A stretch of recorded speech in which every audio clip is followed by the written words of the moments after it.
So ಎಲ್ಲದಕ್ಕಿಂತ ಒಂದು ವಿಷಯ ಏನಂದ್ರೆ ನಾವೆಲ್ಲ ನೆಗೆಟಿವ್ ನೋಡೋದು ಜಾಸ್ತಿ ಆಗೋಗ್ಬಿಟ್ಟಿದೆ ಇವಾಗ. ಸೊ ಪಾಸಿಟಿವ್ ಆಗಿ ನೋಡ್ಬೇಕು ಅಂದ್ರೆ ನಿಜವಾಗ್ಲೂ ಆಮೇಲೆ ಏನಂದ್ರೆ ಸೆಲೆಬ್ರಿಟೀಸ್ ಇವ್ರಿಗೆ ಗೊತ್ತಿರೋರು ಇವ್ರಿಗೋಸ್ಕರ ಕೆಲಸ ಮಾಡ್ತಾರೆ ಆತರ ಅಂತಲ್ಲ. ನಮ್ಮಿಂದ ಎಷ್ಟೋ ಕೇಸ್ಗಳು ಹಿಡಿದಿರ್ತಾನೆ. ಅದೇ ಅವ್ರನ್ನ ಕೇಳ್ತಾ ಇದೆ, ಸರ್ ಇಷ್ಟೆಲ್ಲ ಮಾಡ್ತಿದ್ದೀರಾ, ಇದೆಲ್ಲ ಪಬ್ಲಿಸಿಟಿ ಆಗ್ಬೇಕು, ಯಾಕಂದ್ರೆ ಜನಕ್ಕೂ ಒಂದು ಅವೇರ್ನೆಸ್ ಬರಬೇಕು. ಅಂದ್ರೆ ಈಗ ಅವ್ರು ಹೇಳಿದ್ರು ಏನೋ ಸೆಂಟರ್ ಎಲ್ಲ ಅದೇನೋ 1000 crores ಅಲ್ಲಿ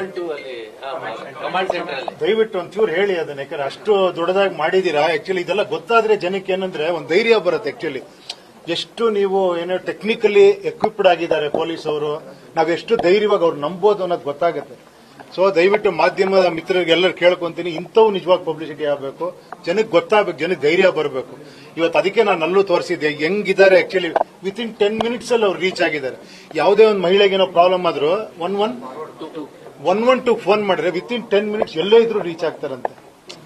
ಸೊ ಇಂಥವೆಲ್ಲ ಬಹಳ ಅವೇರ್ನೆಸ್ ಮುಖ್ಯ. ಎಷ್ಟೋ ಜನಕ್ಕೆ ಗೊತ್ತೇ ಆಗಲ್ಲ ಯಾವ ನಂಬರ್ಗೆ ಫೋನ್ ಮಾಡಬೇಕು ಅನ್ನೋದು. ಸೊ ದಯವಿಟ್ಟು ಇದೆಲ್ಲ ಸ್ವಲ್ಪ ಜಾಸ್ತಿ ಪಬ್ಲಿಸಿಟಿ ಆಗಬೇಕು.